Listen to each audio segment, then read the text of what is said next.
This is the Global Podcast Network, where executives and professionals connect, share, and inspire. Stay tuned for the conversations that drive success.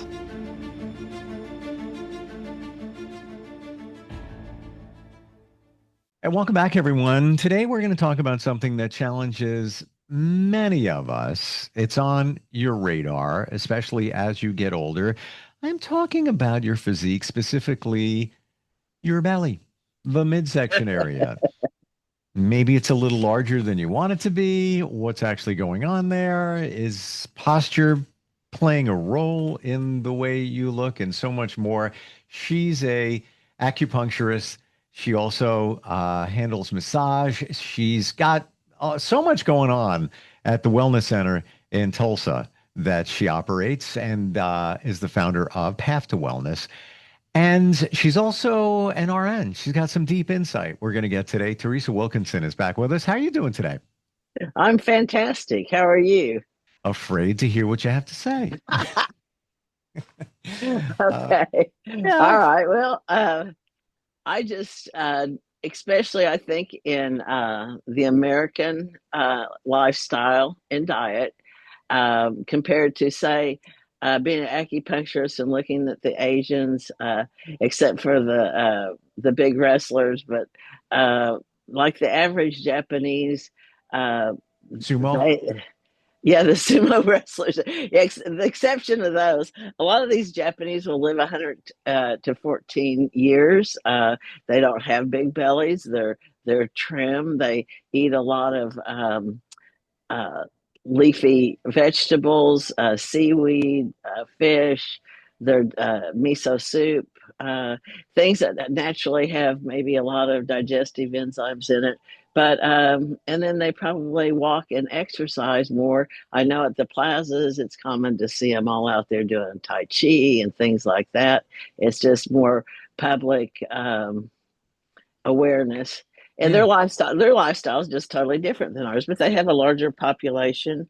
Now, one thing we have is a lot of fast food. So in the cities, people are, hustle, bustle, rush, make every minute count. They don't have time to be eating regular whole foods. So they're just grabbing a burger and fries.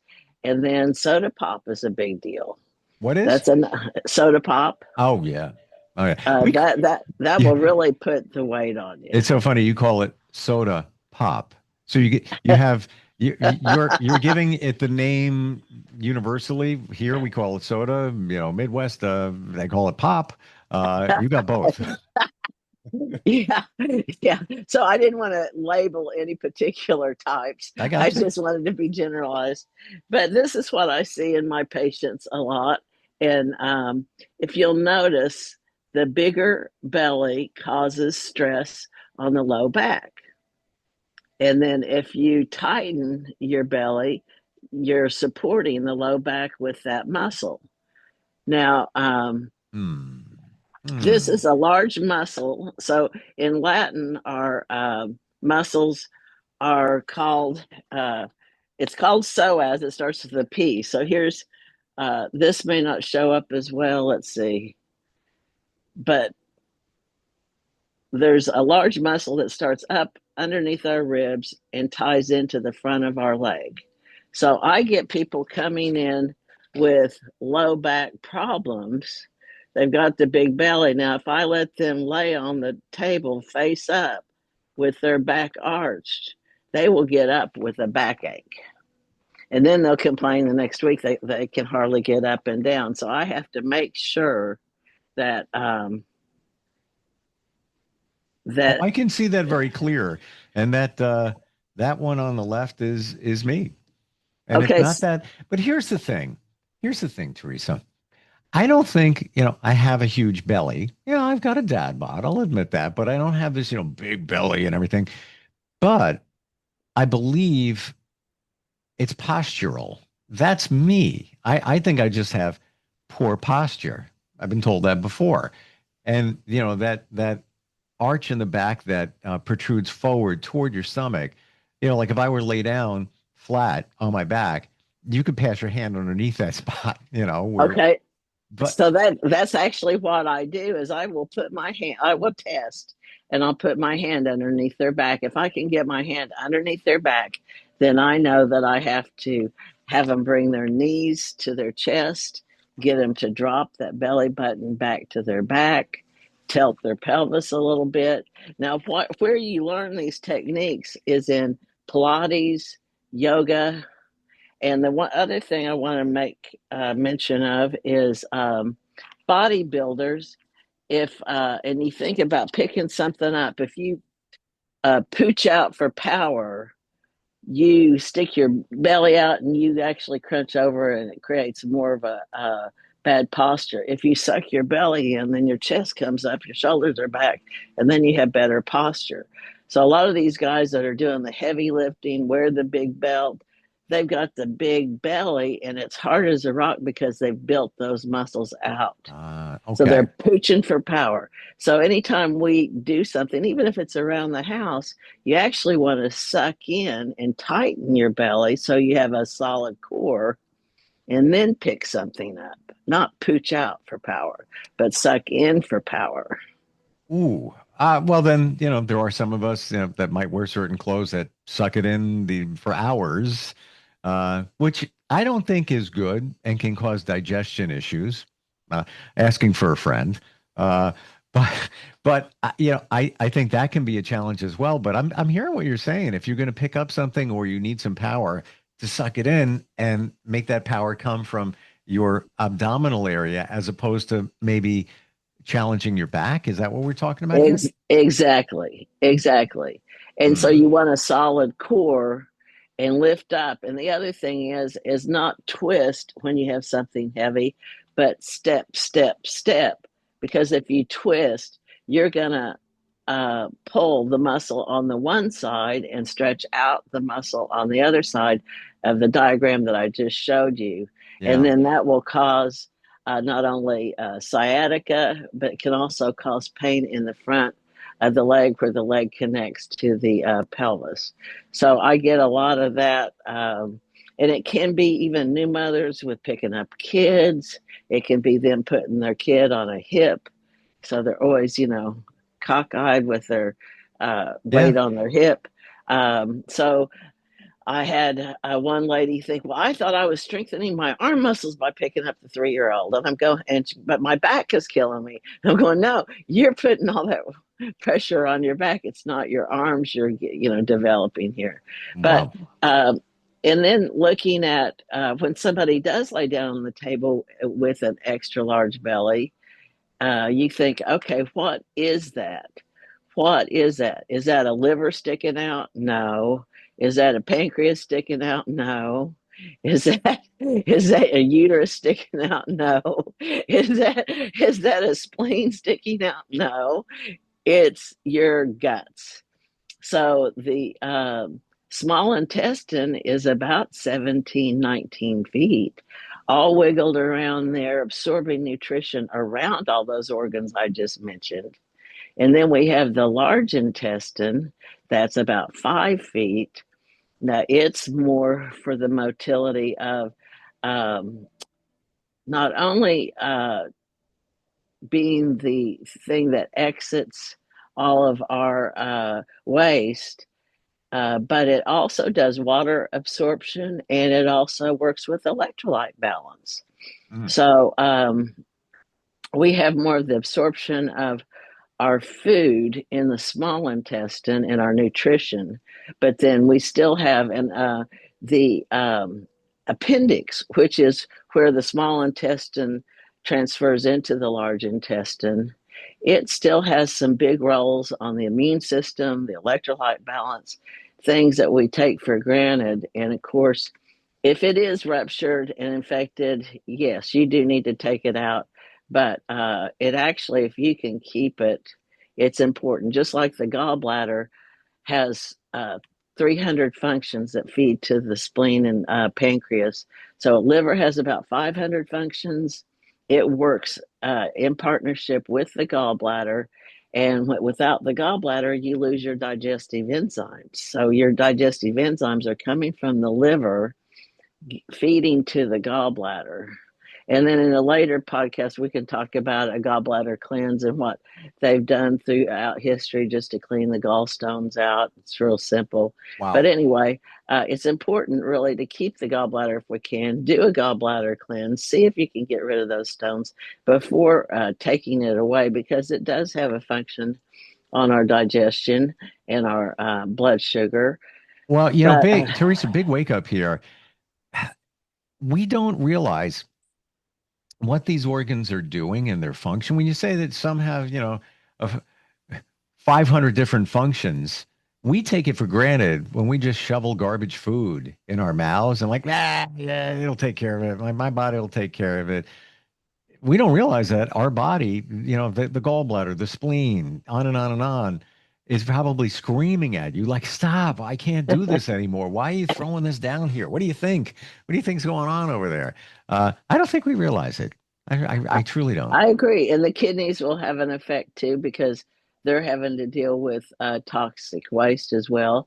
And that also affects the heart. The kidneys are the lower heart of the body. So kidneys and liver kind of work together for kind of the chem lab of the body. And then, of course, on top of the kidneys, one on top of one kidney is our adrenals, and on top of the other kidney is our sex hormones. So they each have their own function. So a lot of times when people will donate a kidney, you got to pay attention. Okay, which kidney am I going to give away? Wow. But going back to our diet, what we've got to kind of really lean back to is eating whole foods. A lot of like, have you heard of alpha gal? Alpha. No. Okay. So out here in the Midwest, we have a lot of tick-borne diseases. Lyme disease, alpha gal is a new thing that's come into being, and it's kind of a rage right now. It seems like everybody's got it, but this is the key thing: is it allows people not to be able to process meat. So a lot of people think meat for Ah, muscle. I've got to have meat for muscle. Well, guess what? Think of the most powerful animals on the planet. Think of horses, cows, elephants, giraffes, gorillas, whales, um, dolphins. They're eating greens. They're grazing. They're foraging. They're eating greens. So guess what? Chlorophyll, greens are protein. So wow. in the algae department, so going back to how a lot of the uh, Asian people are eating algae, and say in a sushi roll, you see there's the algae in there that's dried and flattened, that's rolled up in the roll, but Hmm. uh, super spirulina, like 4 tablets of spirulina, will equal the protein of an entire steak Hold with the no hold the phone. with no fat. Hold on there. Um, what was that called again? Spirulina. What is that? It's a super green algae. And it comes in tablet form? Yes. Wow. Because I'm gonna share. I'm a big proponent of protein, and long ago, decades ago, I realized that I get a headache if I don't have enough protein. Like I feel like I'm dragging. Same thing Oh can yeah. happen when I don't have enough carbs. Sometimes I'll have a low carb meal, seeing if I could pull it off, at like 6 carbs. And then later in the day, I'm like, something, I'm foggy. I don't know what's going on. And I realize I didn't have enough carbs. Now, granted, you can condition your body to either one of those over time. Look at the horse from day one, it wasn't eating meat. That's just the way it lives. But you're saying that you could have spirulina, a couple of tablets would equal a lot of protein? Yes. So 2 tablets would equal half the protein of a steak. 4 tablets would equal the protein of a steak. So these are the two things I keep on hand just for what you're saying. If I start feeling, like you say, low energy, kind of headachy, just not full of power, I will take a couple of tablets of spirulina. If I feel like I've had a low carb diet that day and I'm a little shaky and a little weak, then I will the other thing I keep on hand is a complex of bee pollen, bee propolis, royal jelly. Those are the three things that the queen bee makes. And it will actually turn around anything wrong in your liver, like hepatitis C. It will clear that up. It's very good for the liver, but it's bee pollen, bee propolis, royal jelly. And they're Is all it, things is that it, the queen the, bee makes. so those are three They come, separate. well, a lot of times they come in a combination. So I always get the combination. Again, it's in a little tablet, and these tablets are very dissolvable. They're not coated with anything. They dissolve, they break down very easily. My Now, gosh, I've never realized this. And just hold on, this is going to show my age, but I'm going to say it anyway. Uh, yeah, since I was a kid, I would listen to a song by David Bowie, Space Oddity, Ground Control to Major Tom. And there's a line in the song, take your protein pills and put your helmet on. And I'm like, where are these blanking protein pills? I've never seen them. Yes, they make life a lot easier. Spirulina. Take there your you go. spirulina and put your helmet on. Wow. Wow, that So, is something else. So tell me about I am writing this stuff down. So the bee pollen stuff, what is that again?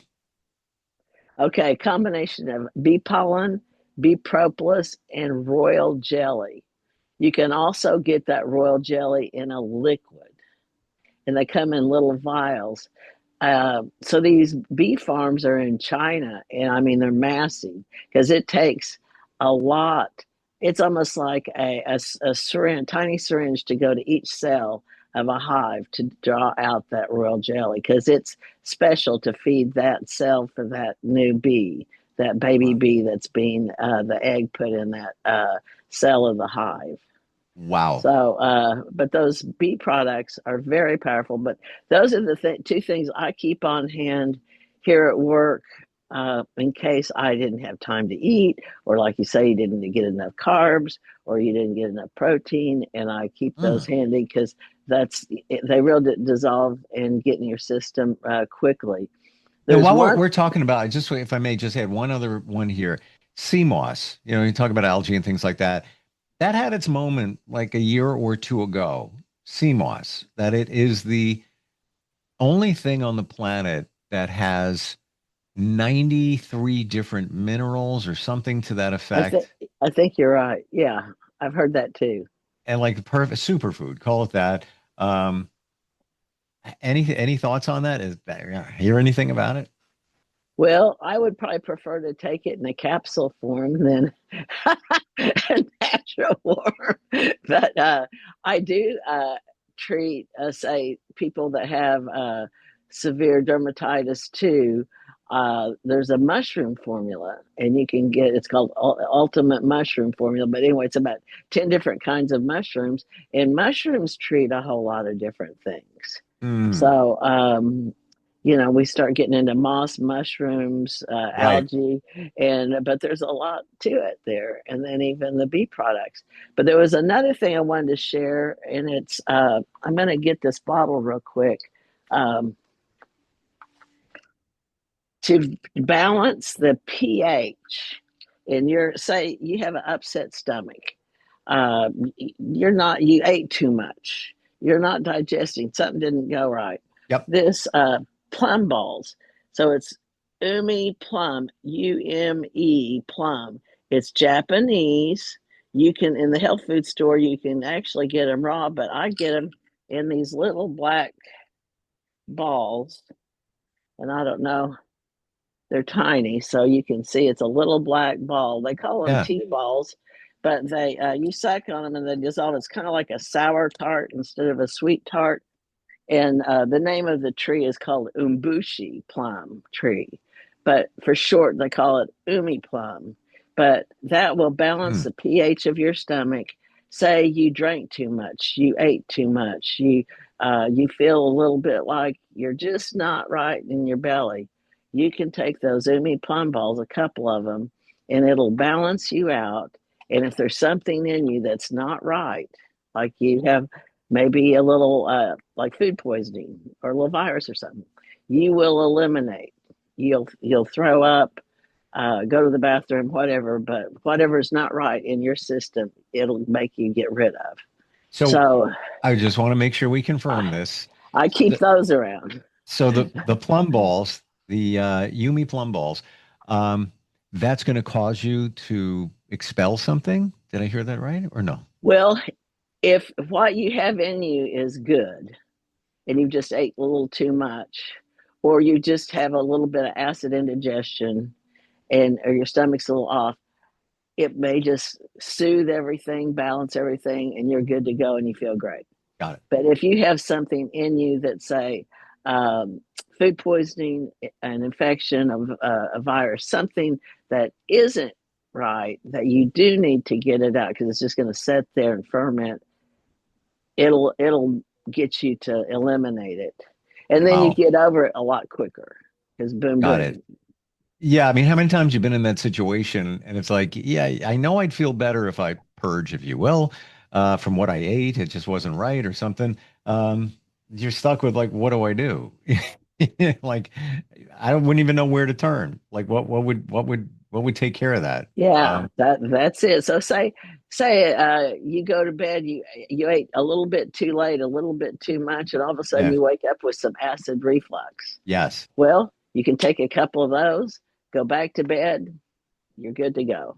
Very It calms cool. everything down and balances the pH, and you're good. So I keep these in my purse, up in the bedroom, down in the kitchen. So I keep these around. I've used them for probably over 50 years. Wow. So they Wow. work. It's a Japanese thing though. But you can get it on Amazon. They're easy to find. Um, and then the basic thing going back to digestion is we need to keep in mind that with our meals, we need to keep um, know that greens are going to be good for us. Going back to salads, going back to the greens being with the protein, but anything like flaxseed, chia seed is Mm. good, but anything like even beans. So going back to even Mexican food, having beans is a good fiber. So fibrous food, yogurt is great for some probiotics. A lot of people will put sauerkraut in their salads for probiotics. And a lot of people like the basmati vinegar dressings because of more probiotics. I prefer more creamy dressing myself, but just throwing out suggestions. Papaya and pineapple are good for natural probiotics. So we have Mm. prebiotics and probiotics, and your prebiotics is more your colorful vegetables, adding vegetables into your diet, making sure you're just not eating meat and potatoes and sugar. And But by the that way, you mentioned flax seeds. And you said something else, but that flax seed stuck in my head. Uh, they contain protein, like a fair amount. they have a lot of protein. That's right. They Yeah. do. Uh, Eat like a horse. Yeah, hear that? How even like a horse? Yes, that's actually a good thing. And not knocking meat or anything like that. But, if you think that you need to eat meat um, to get your source of protein, doesn't necessarily have to be. And I know for me, I'll eat a steak maybe once a month or whatever. However, not easy to digest. Exactly. It'll stay in your system a day or two. It's a lot more difficult to digest. Yes, 100%. it's heavier. Wow. Learned a lot today, Teresa. This has been an eye opener, and it's funny. It started with, a big belly. I never knew where we were going. Well, Where I was going people with will this. go, "What is this?" And I want to say, "You're full of, um, Yes, yeah," as there it a is. joke, as a joke. Gotcha, gotcha. How do we and again, I want to remind everybody, registered nurse, she is, yes, she has a wellness center in Oklahoma. Yes, it's, acupuncture and massage and such, but And nutrition, and nutrition. But you also herbs. all of that, but you have a medical background. Okay, Right. so yeah, and even if you didn't, it would still be fine. But that's just one more layer of study and insight. How do we? If anybody's got a question, they want to connect with you. How do they find you, Teresa? They will find me on Path to Wellness, Tulsa, Oklahoma, or it's also tulsapath.com. And we're right here in Tulsa, Oklahoma. And um, you can find us on the website. You can make an appointment on the website. And once you come in, I'll even give you my cell phone number where you can text me with any questions or share information. So Beautiful. I'm an Uh, open uh, book. digression here, but I have to ask it. New season starting September 21st. Sylvester Stallone, the series Tulsa. Have you seen it? I haven't. I think I've seen a few bits and pieces, but I haven't seen it. I think it's kind of mafia like, isn't it? It's like The Sopranos Tulsa. Yeah, Put I it like think that. so. I was just curious if some of the scenes were accurate and if there's any, if you guys in Tulsa are even talking about it. I just, kind of curious. That's Oh, all. oh yeah, it's been talked about, and I want to say Tulsa at one point, 100 years ago, was the oil capital of the world.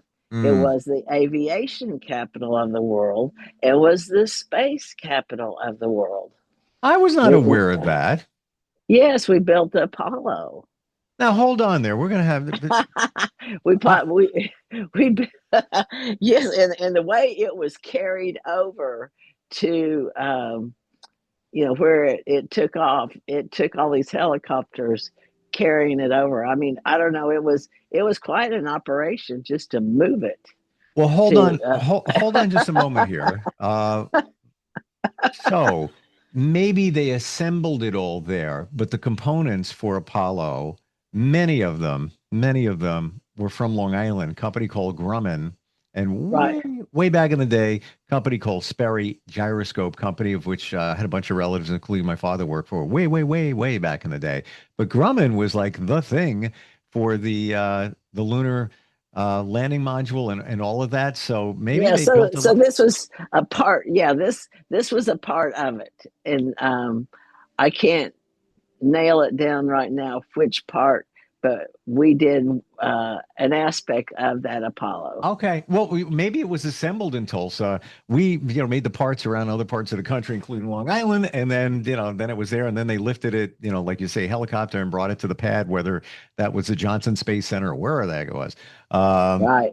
but I did either way. I had no idea. It comes. The old bomber plant from World War II was used. And I will, first to admit that I didn't realize that Tulsa played such a part in the oil industry until I started watching the series Tulsa, because there's part of Yeah, that in that show. Just curious, just yeah. curious. There's It's a lot of history here. Plus, yeah. all the five civilized tribes were moved here, and we at one point we had probably 120 to 150 different Indian tribes.